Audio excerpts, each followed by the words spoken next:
Hello everyone, cauliflower gravy recipe பார்க்கலாமா? அதுக்கு already கொஞ்சம் காலிஃப்ளவரை க்ளீன் பண்ணி உப்பு மஞ்சத்தூள் போட்டு சுடு தண்ணி ஊற்றி மூடி வச்சுருக்கேன். இப்போ ஒரு பாத்திரத்தில் எண்ணெய் ஊற்றி சூடானதும் கட் பண்ணி வச்ச பெரிய வெங்காயம் கொஞ்சம் கருவேப்பிலையே சேர்த்து நல்லா வதக்கிக்கிறேன். வெங்காயம் நல்லா வதங்கிடுச்சு. இதோட 1/4 ஸ்பூன் இஞ்சி பூண்டு பேஸ்ட் சேர்த்து நல்லா வதக்கிக்கிறேன். இஞ்சி பூண்டோட பச்சை வாடை போனதுக்கப்புறமா தக்காளியும் சேர்த்து நல்லா வதக்கிக்கிறேன். தக்காளி நல்லா வெந்துருச்சு. இப்போ இது கூட தனி மிளகாய்த்தூள் 1 ஸ்பூன் சேர்த்துக்கிறேன். அது கூடவே 1 spoon garam masala, 1/2 spoon Kashmiri red chilli powder சேர்த்து நல்லா வதக்கிக்கிறேன். இப்போ கொஞ்சோண்டு தண்ணி ஊற்றி மசாலா வாடை போகிற வரைக்கும் கொஞ்சம் கொதிக்கட்டும்.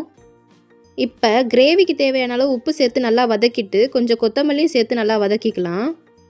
காலிஃப்ளவரில் இருக்க தண்ணியை நல்லா வடிச்சிட்டு இதோட சேர்த்து நல்லா பெரட்டி விட்டு மூடி போட்டு வேக வச்சுக்கலாம். அவ்வளோதாங்க, நல்லா டேஸ்டியான காலிஃப்ளவர் கிரேவி ரெடி.